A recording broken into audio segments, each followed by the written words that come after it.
Hello, welcome back to Tej education साथियों। तो आज इस क्लास में हम वर्ग 3 परीक्षा के लिए मॉडल पेपर नंबर 33 देखने वाले हैं। और हाँ, प्लेलिस्ट में जाकर आप पूरे 40 मॉडल पेपर जरूर देखकर जाएं परीक्षा से पहले, ठीक है। सबसे पहला प्रश्न है कि पक्षियों के अध्ययन को किस शाखा के अंतर्गत रखा जाता है भाई। विज्ञान की हर्पेटोलॉजी शाखा में पक्षियों का अध्ययन किया जाता है, या ऑप्थेल्मोलॉजी में, या एंथ्रोपोलॉजी में, या फिर ऑर्निथोलॉजी में। तो आप याद रखिएगा, ऑर्निथोलॉजी विज्ञान की ऐसी शाखा है जिसमें हम पक्षियों का अध्ययन करते हैं, तो यही इसका आंसर हो जाएगा। अब बात आती है कि एंथ्रोपोलॉजी में भाई किसका अध्ययन किया जाता है। तो आप याद रखें, एंथ्रोपोलॉजी में जो है मानव के क्रमिक विकास का अध्ययन किया जाता है। इसका भाई मानव के क्रमिक विकास का अध्ययन जो है किया जाता है एंथ्रोपोलॉजी में। ऑप्थेल्मोलॉजी में किसका अध्ययन किया जाता है भाई, इसमें आंख के चिकित्सकीय अध्ययन का, आंख के चिकित्सकीय अध्ययन किया जाता है, ठीक है भाई। कैसा चिकित्सकीय अध्ययन जो है किया जाता है आंख का। हर्पेटोलॉजी में क्या भाई, हर्पेटोलॉजी में उभयचर और सरीसृपों का अध्ययन किया जाता है। किसका भाई, उभयचर और सरीसृपों का अध्ययन जो है हर्पेटोलॉजी में किया जाता है, ठीक है। तो चारों शाखाएं आपको अच्छे से याद हो गई होंगी। आगे बढ़ते हैं कि पक्षी का उड़ान अनुकूल होता है भाई किसके कारण। पक्षी आसानी से उड़ सकते हैं, ये कैसे पॉसिबल है। उनके पंखदार आवरण के कारण, जो चारों तरफ से पंखदार आवरण उनके चारों तरफ रहता है शरीर में, इसलिए, या फिर उनके पंखों के कारण, या फिर इंसुलेशन के कारण, या फिर खोखली हड्डियों के कारण। तो आप याद रखें, पक्षी उड़ने के लिए अनुकूल होते हैं अपनी खोखली हड्डियों के कारण, ठीक है। आगे बढ़ जाते हैं, चलिएगा। प्रश्न है कि लैक्टिक एसिड किण्वन को शामिल करके निर्मित किया जाता है। बताइए भाई, दही निर्मित किया जाता है, या दूध, या बियर, या सिरका। तो आप याद रखिएगा, दही है जो लैक्टिक एसिड किण्वन को शामिल करके निर्मित किया जाता है। अगला प्रश्न है कि सबसे बड़ी कोशिकाएं जो है किसकी होती हैं भाई, सबसे बड़ी कोशिकाएं। अच्छा प्रश्न है। विकल्प है कि शुतुरमुर्ग के अंडे की जो कोशिका होती है वो सबसे बड़ी कोशिका होती है, या मानव भ्रूण की जो कोशिका होती है वो सबसे बड़ी कोशिका होती है, या फिर गर्भनाल की जो कोशिका होती है वो सबसे बड़ी होती है। तो आपको याद रखना है कि शुतुरमुर्ग के अंडे की कोशिका जो होती है वो सबसे बड़ी कोशिका होती है, ठीक है। यही इसका आंसर हो जाएगा, ठीक है भाई। आगे बढ़ जाते हैं। अगला प्रश्न है कि किसमें काम करने वाले लोगों में भाई काला फेफड़ा रोग हो जाता है भाई। काला फेफड़ा रोग आईटी उद्योग में जो लोग काम करते हैं उनमें होता है, या मत्स्य पालन में जो लगे होते हैं, या कृषि का जो काम करते हैं, या कोयला खानों में। तो याद रखिएगा, कोयला खानों में जो मजदूर वर्ग काम करता है उन लोगों में काला फेफड़ा रोग होता है, ठीक। अगला प्रश्न है कि निम्नलिखित में से किसके रैखिक विस्तार का गुणांक भाई अधिक है। तो क्वार्ट्ज के रैखिक विस्तार का गुणांक अधिक है, या इस्पात के, या लोहा, या एल्यूमिनियम। तो इसका सही जवाब है आपका विकल्प डी, एल्यूमिनियम, ठीक है भाई। एल्यूमिनियम के रैखिक विस्तार का गुणांक जो है अधिक होता है। आगे बढ़ जाते हैं कि किसको कोशिका के पावर हाउस के रूप में भाई जाना जाता है। बहुत अच्छा प्रश्न है, वेरी वेरी मोस्ट इंपॉर्टेंट है। तो आप याद रखिएगा कि कोशिका के पावर हाउस के रूप में भाई कोशिका द्रव्य को जानते हैं, या माइटोकॉन्ड्रिया को, या केंद्रक को, या फिर अंतः प्रद्रव्य जालिका को। तो आप याद रखिएगा, माइटोकॉन्ड्रिया जो है कोशिका का पावर हाउस कहा जाता है। अगला प्रश्न है कि रक्त जो है किस प्रकार के ऊतक का एक उदाहरण है। कई बार ये हर पेपर में आ रहा है, तो इसका सही जवाब है संयोजी प्रकार का एक ऊतक है रक्त, ठीक है।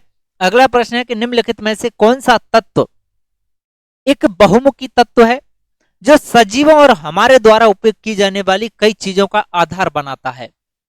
ये बहुमुखी तत्व भाई कार्बन होता है, या एंटीमनी, बेरियम होता है, या क्यूरियम। तो आप याद रखें, ये होता है भाई कार्बन, ठीक है। क्या होता है, कार्बन होता है। प्रश्न है कि यौन प्रजनन में माता पिता का जो योगदान है वह किस तरह का होता है भाई यौन प्रजनन में। तो आप याद रखें, यौन प्रजनन में माता पिता का योगदान जो है अपने जीन्स का आधा हिस्सा होता है, ठीक। विकल्प ए सही जवाब है। अगला प्रश्न है कि वैसे अंग जिनकी मौलिक संरचना तो एक समान होती है परंतु उनके द्वारा किया जाने वाला कार्य जो है भिन्न होता है, क्या कहे जाते हैं भाई ये समजात अंग कहे जाते हैं। क्या कहे जाते हैं, समजात अंग कहे जाते हैं। प्रश्न है कि टेक्सोनोमी का जनक भाई किससे कहा जाता है। बेहद आसान है, तो आप याद रखिएगा, टेक्सोनोमी का जनक भाई कार्ल लिनियस को कहा जाता है। अगला प्रश्न है कि स्यूडोपोडिया किस पर मौजूद उंगली जैसी आकृति वाली संरचनाएं होती हैं, स्यूडोपोडिया। तो स्यूडोपोडिया जो रहती है ये अमीबा पर भाई आकृति होती है उंगली के समान। ठीक है, प्रश्न है कि हमारी जीवा पर कौन सा अभिग्राही स्थित होता है। भाई हमारी जीभ पर, आप याद रखें, हमारी जीवा पर जो अभिग्राही मौजूद होता है वह रस संवेदी होता है। नेक्स्ट प्रश्न है कि थायरॉक्सिन के संश्लेषण के लिए कौन सा तत्व है जो आवश्यक होता है। भाई थायरॉक्सिन के संश्लेषण के लिए तो आप याद रखिएगा आयोडीन है जो थायरॉक्सिन के संश्लेषण के लिए भाई आवश्यक होता है। नेक्स्ट प्रश्न है कि अगर क्या शामिल हो तो और भी अधिक विविधता उत्पन्न हो जाएगी। भाई लैंगिक प्रजनन से विविधता होती है, या बाइनरी विखंडन से, या वानस्पतिक जनन से, या फिर अलैंगिक प्रजनन से। तो आप याद रखें लैंगिक प्रजनन से। ठीक है, अगला प्रश्न है कि निम्न में से किसकी कमी से भाई रिकेट्स नामक बीमारी होती है। रिकेट्स, तो रिकेट्स नामक बीमारी जो होती है ये साथियों विटामिन डी की कमी से होती है, रिकेट्स नामक बीमारी। ठीक है, किसकी कमी से? रिकेट्स नामक बीमारी जो है विटामिन डी की कमी से होती है। बात करो विटामिन ए की कमी अगर है तो कौन सी बीमारी होगी? तो भाई रतौंधी होगी आपकी। ठीक है, विटामिन बी की कमी अगर है तो भाई आपकी वेरी वेरी नामक बीमारी होगी। कौन सी होगी? वेरी वेरी नामक रोग होगा। विटामिन सी की कमी अगर है तो भाई आपको स्कर्वी नामक रोग होगा। अगला प्रश्न है कि निम्नलिखित में से कौन सी बीमारी जीवाणुओं के कारण भाई होती है।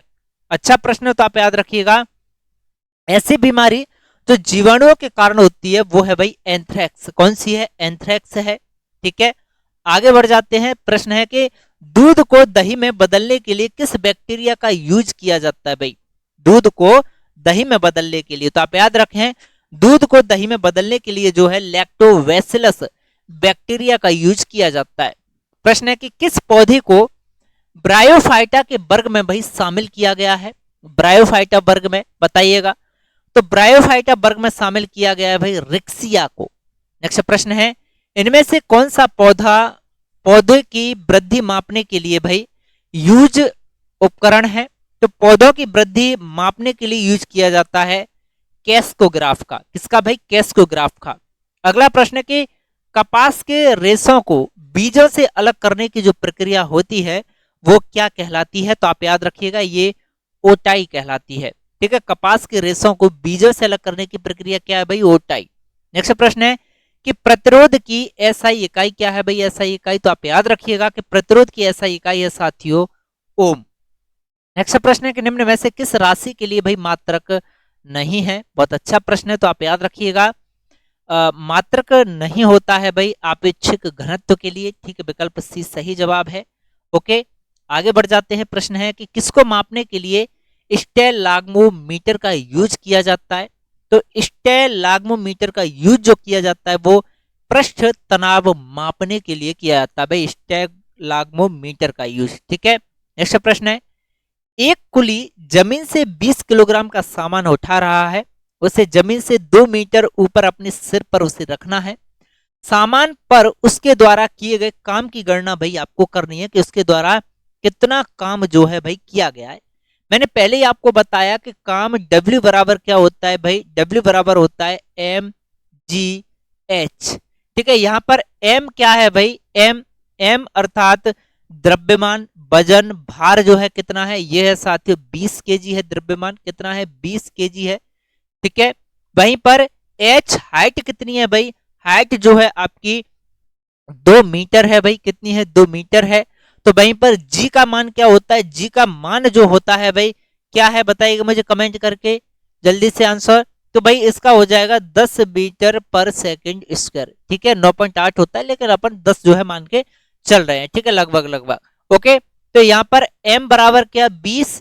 ठीक है, h 2 और g आपका कितना भाई? 10। ठीक है, तो ये कितना हो जाएगा भाई? ये हो जाएगा आपका 2 दूनी 4, 400 जूल जो है आपका हो जाएगा W।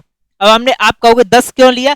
क्योंकि आंसर में पॉइंट में कुछ दिया ही नहीं है। ठीक है, तो 10 के हिसाब से आंसर आ रहा है 400 जूल। ठीक है, वैसे जी का मान होता है 9.8 मीटर पर सेकंड स्क्वायर।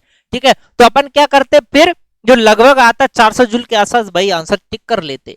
आगे बढ़ते हैं। अगर वस्तु का विस्थापन शून्य हो तो बल द्वारा वस्तु पर किया गया कार्य जो है वो कितना होगा? तो आप याद रखना विस्थापन अगर शून्य, विस्थापन ही अगर शून्य है तो किया गया कार्य भी भाई कैसा होगा? शून्य होगा। प्रश्न है कि पृथ्वी के चारों ओर चंद्रमा की गति किसके कारण होती है भाई? तो पृथ्वी के चारों ओर चंद्रमा की जो गति है मेरे प्यारे साथियों, ये गुरुत्व बल के कारण होती है। किसके कारण भाई? गुरुत्व बल के कारण होती है। प्रश्न है कि जब आप एक कॉइल स्प्रिंग को कंप्रेस करते हैं भाई, कंप्रेस, तो आप उस पर काम करते हैं, तो प्रत्यास्थ स्थितिज ऊर्जा भाई कितनी होती है बताइएगा? तो प्रत्यास्थ स्थितिज ऊर्जा जो है साथियों क्या होती है? बढ़ती है। प्रश्न है पदार्थ के एक एकांक आयतन के द्रव्यमान को क्या कहा जाता है भाई? तो पदार्थ के एक एकांक आयतन के द्रव्यमान को कहा जाता है साथियों, क्या कहा जाता है? घनत्व कहा जाता है। क्या कहा जाता है प्यारे साथियों? घनत्व कहा जाता है। इतना आप याद रखना। और घनत्व बराबर क्या होता है? घनत्व बराबर होता है भाई द्रव्यमान बट्टे आयतन आपका, ठीक है, ये होता है घनत्व आपका, ठीक है। तो इन्हें 30 प्रश्नों में से भाई आपका स्कोर क्या रहा कमेंट करके जरूर बताइएगा, और प्लेलिस्ट में जाकर पूरे 40 पेपर भैया आप जरूर देखिएगा, ठीक है। परीक्षा से पहले रामबाण साबित होंगे आपकी परीक्षा में ये।